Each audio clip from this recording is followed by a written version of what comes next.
आज दादी से सुनते हैं लियो टॉल्स्टॉय की कहानी 3 सवाल, जिसका अनुवाद किया है चंद्र किरण राठी ने। 3 सवाल। एक था राजा, वह बड़ा समझदार और धुन का पक्का था। वह जो सोचता उसका हल ढूंढ कर ही चैन लेता। किसी भी काम में अपनी हार उसे बहुत अखरती। वह सोचता क्या उपाय किया जाए जिससे वह कभी न हारे। एक दिन उसके मन में 3 सवाल उठे। पहला सवाल था, किसी काम को करने का सही समय कौन सा होता है। दूसरा सवाल था, किसकी बात सुननी चाहिए और किसे टालना चाहिए। और सबसे बड़ा तीसरा सवाल था कि सबसे जरूरी काम कौन सा है। अपने इन 3 सवालों का जवाब पाने के लिए राजा ने अपने राज्य में डुगडुगी पिटवाई। जो भी इन 3 सवालों का जवाब देगा उसे इनाम दिया जाएगा। डुगडुगी पीटते ही दूर दूर से लोग राजा के पास आने लगे।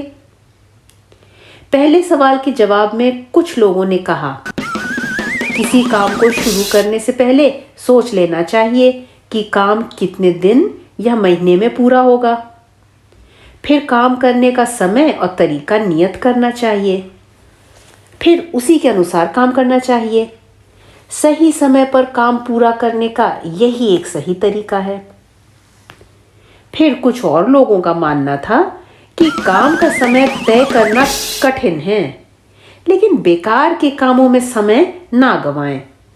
जो भी आसपास हो रहा हो उस काम में लग जाएं।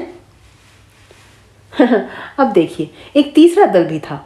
उसका कहना था कि राजा अकेले हर काम शुरू करने का समय कैसे तय कर सकता है। राजा के पास सलाहकार होने चाहिए। उनकी मदद से राजा तय कर सकता है कि काम कब और कैसे किया जाए। अब कुछ लोग और भी थे। उनका कहना था, हर काम का समय पहले से सोचना कठिन है। आलस में समय ना बिताएं। जो भी काम सामने हो उसे पूरा कर ले।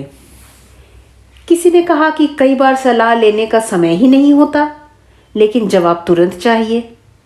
तब सही जवाब केवल जादूगर ही दे सकते हैं। बस वे जादू से सब कुछ जानकर राजा को बता देंगे। इसी तरह दूसरे सवाल के भी कई जवाब थे। कुछ लोगों का कहना था, राजा के लिए सलाहकार बहुत जरूरी होते हैं। कुछ पुजारी और कुछ वैद्य को जरूरी बता रहे थे। किसी ने राजा के लिए सबसे अधिक आवश्यक सैनिकों को माना। इसी तरह तीसरे सवाल के जवाब भी कई थे।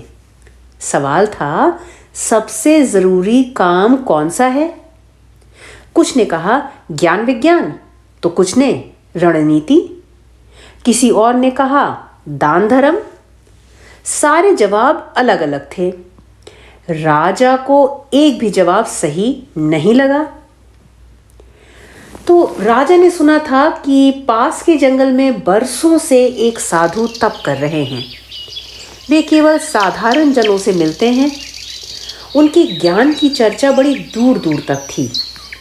अपने सवालों का जवाब पाने के लिए राजा ने मन ही मन उनसे मिलना तय किया। दूसरे दिन राजा ने राजसी पोशाक उतार कर साधारण कपड़े पहने। कुछ अंगरक्षकों को साथ ले लिया। घोड़े पर सवार होकर राजा जंगल की ओर गया। काफी देर बाद पेड़ों की झुरमुट में उसे साधु की झोपड़ी दिखाई दी। राजा घोड़े से उतर गया। उसने अंगरक्षकों को वहीं खड़े रहने का आदेश दिया। फिर राजा पैदल ही साधु के पास पहुंचा। राजा ने देखा साधु बड़ी लगन से झोपड़ी के सामने की जमीन खोद रहे थे। उनका शरीर दुबला पतला था। कुदाल से खोदते समय वे जोर जोर से सांस ले रहे थे। राजा को पास आता देखकर साधु रुक गए। उन्होंने राजा का अभिवादन किया, फिर अपने काम में लग गए। राजा बोला, मैं आपके पास अपने कुछ सवालों के जवाब पाने की आशा से आया हूं। मेरा पहला सवाल है, किसी काम की शुरुआत करने के लिए सही समय कौन सा है? दूसरा, मुझे किन लोगों की जरूरत सबसे ज्यादा है? मुझे किन पर ध्यान ज्यादा देना चाहिए? और तीसरा, यह कैसे पता लगे कि सबसे अधिक जरूरी काम क्या है? मुझे सबसे पहले क्या करना चाहिए? सवाल सुनकर भी साधु ने कोई जवाब नहीं दिया। वे काम में जुटे रहे। राजा कुछ देर चुपचाप खड़ा देखता रहा। साधु कुदाल चलाते, मिट्टी हटाते और हाँफ उठते। यह देखकर राजा का मन पसीज उठा और बोला, आप कुदाल मुझे दे दीजिए, कुछ देर मैं खोद दूं। साधु ने चुपचाप कुदाल उसे थमा दी और खुद जमीन पर एक तरफ बैठ गए। 1 घंटा हुआ, दूसरा हुआ, राजा खोदता रहा। अब सूरज भी पेड़ों के पीछे छुपने लगा।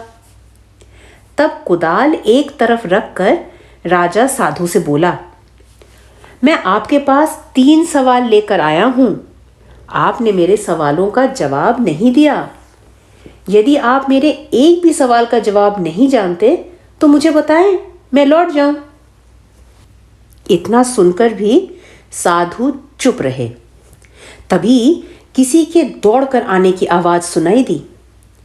साधु ने कहा, आओ देखते हैं कौन आया है। राजा ने मुड़कर देखा, एक आदमी दौड़ता हुआ वहीं आ रहा था। वह दर्द से कराह रहा था। उसके पेट से खून बहकर उसके पैरों पर गिर रहा था। राजा के पास आकर वह कुछ बुदबुदाया, फिर बेहोश हो गया। राजा और साधु ने मिलकर उसे जमीन पर लिटाया, उसके कपड़े ढीले किए। उसके पेट में बहुत बड़ा घाव था। राजा ने उसके घाव धोकर पट्टी की, पर वह पट्टी खून से भर गई। राजा ने फिर से खून साफ किया और दूसरी पट्टी बांधी। 2-3 बार पट्टियां बदली, तब कहीं खून बहना बंद हुआ। उस आदमी को होश आया तो उसने पानी मांगा। राजा ने ताजा पानी लाकर उसको पिलाया।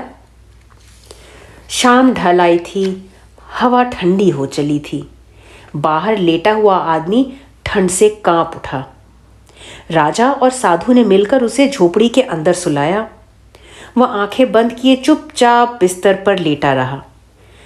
यह सब करते करते राजा बहुत थक गया था। देहरी पर बैठते ही वह गहरी नींद में सो गया। दूसरे दिन सुबह उसकी आंख खुली। उसे समझ ही ना आया कि वह कहाँ है। सामने लेटा हुआ बीमार आदमी कौन है? वह उसे एकटक देखता रहा। धीमी कमजोर आवाज में उस आदमी ने राजा से कहा, मुझे माफ कर दीजिए। राजा पहले तो अचकचाया, फिर बोला, मैं तुम्हें नहीं जानता, तुम मुझसे माफी क्यों मांग रहे हो? आप मुझे नहीं जानते, लेकिन मैं आपको जानता हूं। मैं आपका दुश्मन हूं।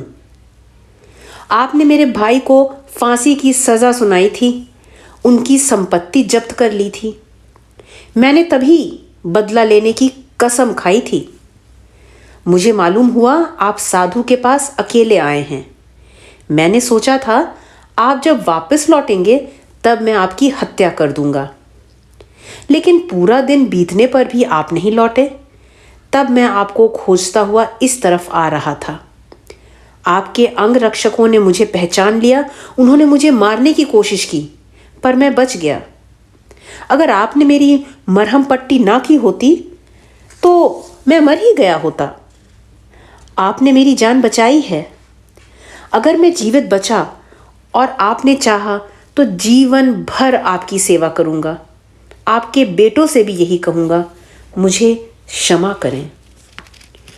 सारी बात सुनकर राजा बहुत खुश हुआ। उसने सपने में भी नहीं सोचा था कि शत्रु इतनी आसानी से मित्र बन सकता है। राजा ने उसे माफ कर दिया, उसे विश्वास दिलाया कि लौटकर वह उसकी देखभाल का पूरा इंतजाम करेगा। राजा झोपड़ी के बाहर आया, साधु के पास जाकर बोला, मैं अंतिम बार आपसे अपने सवालों का हल मांग रहा हूं। साधु घुटनों के बल बैठे उन क्यारियों में बीज बो रहे थे जिन्हें कल तैयार किया गया था। साधु ने सिर उठाकर राजा से कहा, राजन, तुम्हें तुम्हारे सवालों का जवाब मिल चुके हैं। राजा हैरान हुआ। उसने कहा, मैं समझा नहीं। साधु बोला, क्या तुम्हें मालूम नहीं? तुम अभी समझे नहीं। अगर कल तुम्हारे मन में मेरे लिए दया ना आई होती तो तुम चले गए होते। तुमने ये क्यारियां तैयार ना की होती।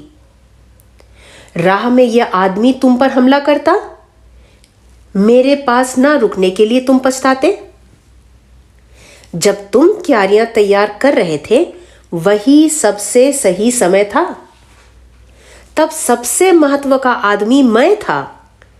उस समय मेरा काम सबसे जरूरी था। जब वह आदमी दौड़कर हमारे पास आया और हमने उसकी मरहम पट्टी की, वही सबसे सही समय था। अगर तुम उसकी मरहम पट्टी ना करते तो वह मर गया होता। इसलिए उस समय वही सबसे महत्व का आदमी था। तुमने उसके लिए जो भी किया उस समय वही तुम्हारा सबसे जरूरी काम था। हमेशा याद रखना, सबसे सही समय वही होता है जब हमारे पास किसी भी तरह की शक्ति होती है। सबसे महत्व का आदमी वह होता है जिसके साथ हम होते हैं। कोई नहीं जानता कब क्या होगा। सबसे जरूरी काम है अपने सामने संकट में पड़े आदमी की सहायता करना। इसीलिए हमें जीवन मिला है। दूसरों के काम आने में ही जीवन की सफलता है। इतना कहकर साधु चुप हो गए। साधु के जवाब सुनकर राजा को संतोष हुआ। राजा ने आदर से उनको प्रणाम किया, फिर उनसे विदा लेकर अपनी महल की ओर चल दिया। और ये थी आज की कहानी 3 सवाल।